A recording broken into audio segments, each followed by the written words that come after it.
recorda 781-0476. Tá é número que você trabalha para screening de câncer na pecho.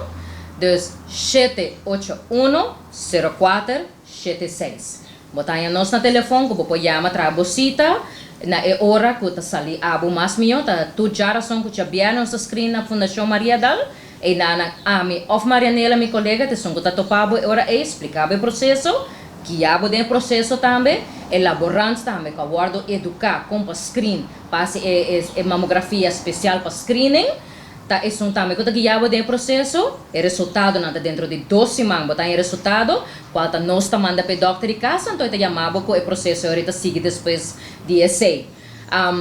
Me laborando também tá papel papiamento, tá papel holandês, de nós de papel espanhol tiki, pero se vou pegar botin ami, botin Marianela para guiar o processo, dus sempre tem gente para guiar o processo, foi começamento até na final, dus não larga esse tampouco tem obstáculo, não larga tem obstáculo tampouco que o Bobby está, ok, está no hospital, lo qual que o Bobby se faz secamente que entre nós e organização, para soltar boa informação tá seca nós, bota firma consentimento também de informação que está queda privada entre RVM com a pessoa e também com o doctor de casa. Então, a privacidade de também como cliente, tá guarda também proteger dentro do sentido.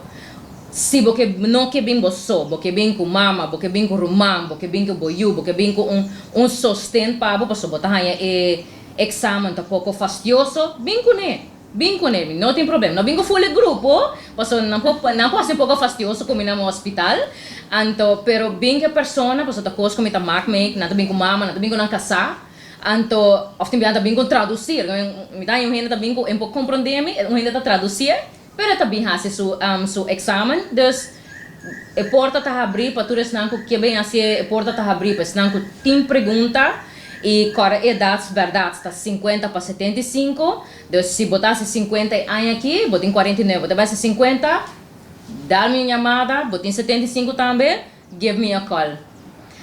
Coisa também, Shonan, fora de semana passada, você vai a carta regularmente, porque ok, por fim, nós temos acesso na PIVA, que é a PIVA, é documento que nós temos de bevolking, que tem bom número, com bom adresse, com bom fecha de nascimento, só, então não tem nenhuma outra informação mais, que nós mandamos carta para full o pueblo de Bonaire, para toda gente, ora aí, põe a chance de participar.